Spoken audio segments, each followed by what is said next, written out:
வணக்கம். 2010 நாம் தமிழர் கட்சி தொடங்கப்பட்டதா? இப்போ 16. அந்த கட்சி இன்னைக்கு வரைக்கும் ஒரு இடத்துல கூட வின் பண்ணலப்பா. ஒரு இடம். டிவிக்குன்னு ஒரு கட்சி வந்தாங்க, நின்னாங்க, ஜெயிச்சாங்க, ஆட்சியை பிடிச்சாங்க.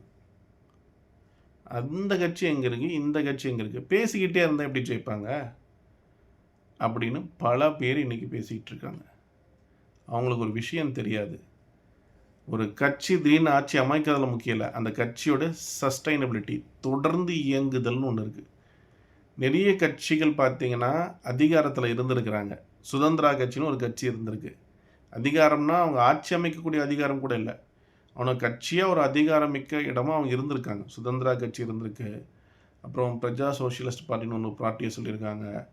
தமிழ்நாடு டாய்லர்ஸ் பார்ட்டி, இதெல்லாம் பெரிய பெரிய ஜாம்பவான்கள் இருந்த கட்சி. அப்படிப்பட்ட கட்சிகள் இன்றைக்கி இருக்கான்னா காலத்தில் இல்லை. அது இன்னொரு கட்சியோட ஒன்று சேர்ந்து மாறி, இன்னொரு கட்சியோட இன்னொரு இதோட சேர்ந்து ஒன்று சேர்ந்து மாறி அப்படின்னு மாறிடுச்சு. அப்படி பார்க்கும்போது நாம் தமிழர் கட்சி தனித்து தான் தேர்தல் சந்திக்கிறாங்க, தனித்து தான் இயங்குறாங்க. அதே மாதிரி 16 வருஷன்றாங்களே, அதுவும் ஒரு பொய்மை. ஏன்னா 10 வருஷம்தான் தேர்தல் அரசியல். அவங்க 2 சட்டமன்ற தேர்தல், 2 நாடாளுமன்ற தேர்தல், இப்போ இறுதியாக சட்டமன்ற தேர்தல், அவ்வளோதான். அவங்கக்கிட்ட பணபலம் கிடையாது, அவங்கக்கிட்ட ஊடக பலம் கிடையாது, அவங்கக்கிட்ட பெரிய திரைமுகங்கள் கிடையாது. ஆனால் நிற்கிறாங்க. இப்போது டிஎம்கேவை பார்த்தீங்கன்னா ஒரு ஜஸ்டிஸ் பார்ட்டி. 1920 ஒரு கட்சி. அப்போ எந்த கட்சி நிற்கல ஆங்கிலேயர் காலகட்டத்தில். ஸோ அவங்க மிகப்பெரிய ஃபோர்ஸு, ஜெயிச்சுட்டு வந்துடுறாங்க. அப்புறம் சுயமரியாதை இயக்கம்னு ஒரு இயக்கம், அது 1920களின் காலகட்டத்தில் எஸ்எஸ் ராமநாதன்றவர் உருவாக்குறாரு. அதில் ஈவேரா ராமசாமி அவர்கள் தலைமை ஏற்றுக்கிறார்.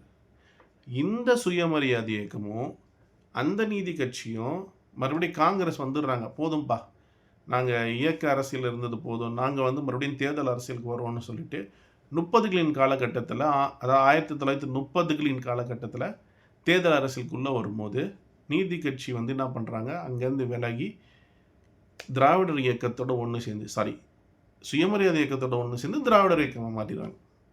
அதற்கு பிறகு ஒரு 5 வருஷம் கழிச்சு 49 சுதந்திரம் பெற்ற பிறகு, 47 சுதந்திரம் பெற்று 49 திருப்பி என்ன பண்ணுறாங்க, திராவிடர் இயக்கத்துலேருந்து திமுக தனியாக வருது, நாங்கள் தேர்தல் அரசியலை சந்திக்க போகிறோம். அவங்க முதல்ல நிற்கிற தேர்தல் 1957. இதில் 1953 எம்ஜிஆர் அவர்கள் அந்த கட்சியில் இணைஞ்சிட்டார். அப்போது ஏ வெஸ் பி அப்படின்ற அந்த டூயாலிட்டியில் தான் தேர்தல் இருந்தது. 205 இடங்களில் காங்கிரஸ் வேட்பாளர் நிறுத்தினாங்க, 205 இடங்களில் தனித்தனி வேட்பாளர் நிறுத்தினாங்க. ஏன்னா அவங்க இண்டிபெண்ட் பார்ட்டியாக இருக்கிறதுனால ரிஜிஸ்ட்ரேஷன் ரெக்கக்னைசேஷன் ஆகலை. நிற்க வச்சு 15 இடங்களை வெற்றி பெறுகிறார்கள்.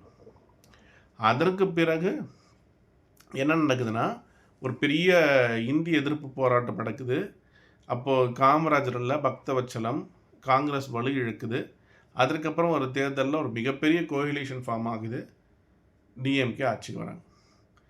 டிஎம்கேலேருந்து கொஞ்சம் பேர் வெளியே போய் எம்ஜிஆரோடைய இயக்கத்தில் ஒன்று சேர்றாங்க. எம்ஜிஆர் ஒரு தொண்டரோட இயக்கத்தில் தன்னை சேர்த்துக்கிட்டு கட்சியாக மாற்றுறாரு. அதில் இவங்கெல்லாம் ஒன்று சேர்றாங்க. அப்போ எமர்ஜென்சி வருது. அந்த எமர்ஜென்சியில் டிஎம்கேவோட பவர் போகுது, டிஎம்கேவுடைய அதிகாரம் போகுது. அப்புறம் அடுத்த வர தேர்தலில் எம்ஜிஆர் வெற்றி பெற்றுகிறார். அப்புறம் நீங்கள் பார்த்தீங்கன்னா இந்த 2016 தேர்தலில் பார்த்தீங்கன்னா 4 முனை தேர்தலுங்க இது.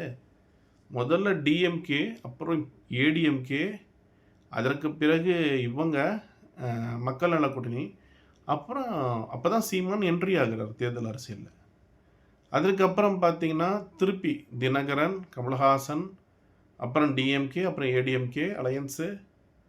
அதுலேயும் அந்த ஒரு பார்ட்டிலையும் பார்த்தீங்கன்னா பவர்ஃபுல் பார்ட்டிஸ் அலையன்ஸு. பிஎம்கே ஒரு பார்ட்டியில் இருக்காங்க, விசிகேன்னு ஒரு பார்ட்டியில் இருக்காங்க.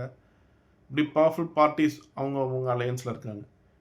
ஸோ அதை தாண்டி திருப்பி 21 தேர்தலையும் இந்த மாதிரி சந்திச்சுட்டு அப்புறமா தான் அந்த 26 தேர்தலுக்கு வராங்க. அப்போ பார்த்தீங்கன்னா திருப்பி 4 முனை அரசியல். திருப்பி டிஎம்கே அலையன்ஸ், அப்புறம் ஏடிஎம்கே அலையன்ஸ். அதில் ஏடிஎம்கே அலையன்ஸில் பார்த்தீங்கன்னா சென்ட்ரலோட பவர் இருக்குது. அதற்கடுத்து விஜய், அப்புறம் என்டிகே. இப்போ விஜய்ன்றது பார்த்தீங்கன்னா எம்ஜிஆர் எப்படி ஒரு பெரிய ஃபேஸ் அவங்களுக்கு இருந்தாங்களோ, இவர் பார்த்தீங்கன்னா இவர் டிவிகேன்னு சொல்கிறதுல ஏடிஎம்கே 1, ஏடிஎம்கே இது வெர்ஷன் 2.2. ஸோ அங்கே யாருக்காவது சீட்டு கொடுக்கலன்னா உள்ளே சேர்த்துக்கிறாரு, டிஎம்கே ஏதாவது சீட்டு கொடுக்கலன்னா உள்ளே சேர்த்துக்கிறாரு, அவங்களோட பணப்பலத்தை யூஸ் பண்ணிக்கிறாரு, அவங்க முன்னாடி அந்த திமுக அந்த இன்ஃப்ளூயன்ஸை மறுபடியும் யூஸ் பண்ணிக்கிறாங்க. இப்படிலாம் ஒன்று சேர்த்து தான் அவங்க அந்த தேர்தலை சந்திக்கிறாங்க. வாய்ஸ் ஆஃப் காமன் ஒரு மிகப்பெரிய ஒரு எலெக்ஷன் கேம்பெயின் பண்ணக்கூடிய கம்பெனி அவங்க பேக் எண்டில் சப்போர்ட் பண்ணுது. இது மட்டும் இல்லாமல் ஊடகங்கள் மறுபடியும் அவர் நடந்தார், நின்றார், போனாலும் காட்டிக்கிட்டே இருக்கிறாங்க. இது மாதிரி எந்த விதமான ஊடக பரப்புரையும் நாம் தமிழர் கட்சிக்கு கிடையாது. அப்படி இருக்கும் போதும் அவங்க இந்த ரீசெண்டாக நடந்த மிகப்பெரிய இதில் டிஎம்கே ஏடிஎம்கே லார்ஜாக அடி வாங்கும் போது அந்த இடத்துல இவங்க 4% வாங்கியிருக்கிறாங்கன்றது ஒரு மிகப்பெரிய விஷயம். ஸோ இவங்க மறுபடியும் வருவாங்க. இவங்களாம் எப்படின்னா ஒரு டிஎம்கேன்றது அவங்க சப்போஸ் சரியோ அது திராவிட சித்தாந்தம் இயங்கிட்டு வராங்க. அதனோட நீட்சி ஏடிஎம்கே. காங்கிரஸ் பார்த்தீங்கன்னா 1880களிலே தொடங்கிட்டாங்க அந்த இயக்கம். 1930களில் தேர்தலை சந்திக்கிறாங்க. ஸோ அது ஒரு பெரிய இது இருக்குது. ஆர்எஸ்எஸோட நீட்சியாக ஒரு இயக்கம் வருகிறது. அந்த இயக்கம் வந்து ஒரு ஜனதா இது மாதிரி மாறுது, ஜனதா சங்கமாக இன்னும் ஒரு மாதிரி மாறுது. அதனுடைய ஒரு பரிணாமமாக ஜனதா கட்சி உருவாகுது, பாரதிய ஜனதா கட்சி. அது கோயிலிஷன் ஃபார்ம் ஆகுது, மறுபடியும் இது லாஸ் பண்ணுது, அதாவது கவிழ்க்கப்படுகின்றது, மெஜாரிட்டி இல்லாமல் திருப்பி ஒரு கோயிலிஷன் ஃபார்ம் பண்ணி அவங்க ஆட்சி 5 வருஷம் ரூல் பண்ணதுக்கு தான் பவர்ஃபுல்லாக மாறுறாங்க. அதே மாதிரி ஒரு கேண்டிடேட் இல்லை 1-2 கேண்டிடேட் மறுபடியும் உள்ளே போயிட்டாங்கன்னு வச்சுக்கோங்களேன், அவ்வளோதான். ஸோ இந்த மாதிரி பார்ட்டிஸோட தான் வந்து என்டிகே ஒப்பிடணுமே தவிர டிவிகேவெல்லாம் வந்து வந்துட்டாங்க ஜெயிச்சிட்டாங்கலாம் பார்க்க முடியாது. They are putting the foundation. சீமானே சொல்லுவார், நான் என் ஆட்சி காலகட்டத்தில் நான் வந்து அதிகாரத்தை அடையக்கூடிய அளவுக்கு நான் வருவேனான்னு தெரியாது, ஆனால் எங்கள் கட்சி ஒரு ஃபவுண்டேஷன் எடுத்து அதில் வெற்றி பெற்று வர ஆரம்பித்தோம் அப்படின்னா அதற்கப்புறம் அதுக்கு அடுத்த வர தேர்தல் எங்களுடைய தேர்தல் அப்படின்றத அவர் ஃபிம்மாக பேசுகிறார். யாரெல்லாம் க்ளோஸாக இந்த தேர்தல் அரசியலை போன நூற்றாண்டுலேருந்து இந்த நூற்றாண்டு வரைக்கும் கவனித்தாங்களோ இந்திய தேர்தல் அரசியலில் அவங்களுக்கு என்டிகே எப்படிப்பட்டதுன்னு தெரியும். இதுக்கு உங்களுக்கு ஒரு எக்ஸாம்பிள் சொல்கிறேன். விஜய் அவர்கள் ஜெயிக்கிறாரு, ஜெயிச்சுட்டு அவங்க 4 பேரை சந்திக்கிறாரு. டிஎம்கேல போய் பார்க்குறாரு, அப்புறம் ஏடிஎம்கே பார்க்கல, அன்புமணி ராமதாஸை போய் பார்க்குறாரு, அப்புறம் சீமானை பார்க்குறாரு. உங்களுக்கு புரியுதுன்னு நான் சொல்கிறேன். இல்லைல்ல இவங்களாம் ஒன்றும் இல்லைன்னு இப்போ இந்த பிரசாந்த் யூடியூபர்ஸ் எப்பா சினிமாவே உனக்கு சரியாக விமர்சனம் பண்ண தெரியாது, நீ வந்து இந்த பொலிட்டிக்கல் ஹிஸ்ட்ரிலாம் நீ வந்து ஒரு பச்சா குழந்தை, உனக்கு சுத்தமாக புரியாது, புரியுதுங்களா? அதே மாதிரி சவுக்கு சங்கர்லாம் அப்படி கால் மேலே கால் போட்டுக்கிட்டு அவர்லாம் பேசுகிறதா, அவர் சொல்கிற எந்த ப்ரொடிக்ஷனும் எந்த தேர்தலையும் ஒழுங்காக இருந்தது கிடையாது, புரியுதுங்களா? ஸோ அவர் என்ன சொல்கிறாருன்னா உதயநிதி சரியில்லை, கனிமொழி சரின்றாங்க. கனிமொழி அவ்வளோ பவர்ஃபுல்லாக இருந்தால் எம்பியை நான் இது பண்ணிட்டு வெளியே வந்துட்டு நான் டிஎம்கேல வந்து நிற்கிறேன்னு அவங்க வாய்ஸ் அவுட் பண்ண, அவங்க சொல்லவே இல்லை. திருமாவளவன் ஒன்று சொல்கிறாரு, நான் எம்பி பதிவை இது பண்ணிட்டு நான் விசிகே ஸ்ட்ராங் பண்ணி வரப்போகிறேன் அப்படின்னு அவர் சொல்கிறாரு. இவங்க வாய்ஸ் அவுட் பண்ணல, இவர் உட்காந்துட்டு அங்கே தெரியுமா இவங்கள தெரியுமான்னு. ஒன்று டிஎம்கே பேட் பார்ட்டினா பேட் பார்ட்டி, அதுக்குள்ளே ஒருத்தங்க மட்டும் பவர்ஃபுல் லீடர் அப்படிலாம் இருக்கவே முடியாது. இதுதான் சவுக்கு சங்கருடைய அந்த இரட்டை நிலைப்பாடு. இதே தான் நான் சொல்கிறேன், டோன்ட் லுக் அவுட். இவங்க என்ன சொன்னாங்க, ஏடிஎம்கே வந்து இன்னொரு தமிழ் தேசிய கட்சி, இவர் வந்து புரட்சி தமிழர், அவர் தமிழர்னால ஓட்டு போடுங்க அப்படின்னாங்க. சொல்லப்போனால் நடந்து முடிஞ்ச தேர்தலில் ஸ்டாலின் தோத்துட்டார், எடப்பாடி ஜெயிச்சிட்டாரு, பெரிய அளவுக்கு ஜெயிச்சார், அவரோட வாக்கு வித்தியாசம் பெருசு.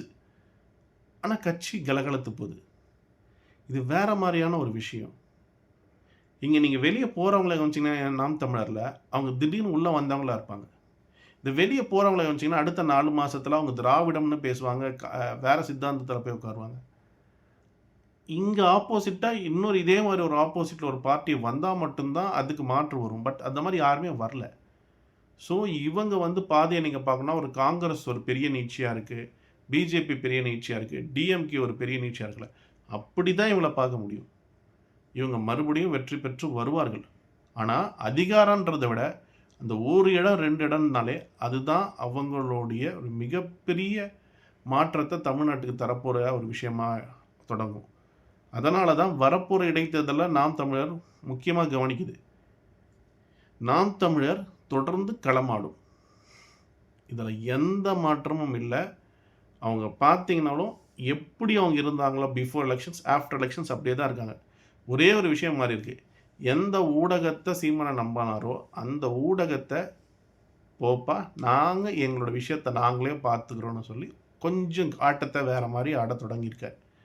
அதுதான். அது கொஞ்சம் ஆபத்தான ஆட்டம். ரொம்ப சைலன்ட்டா மாறி, சைலன்ட்டா அடிக்கிறாரு. அது இனிமேல் எப்படி ப்ளே ஆகப் போகுதுன்னு தெரியல. பொறுத்திருந்து பார்ப்போம். அதுவரைக்கும் நன்றி, வணக்கம்.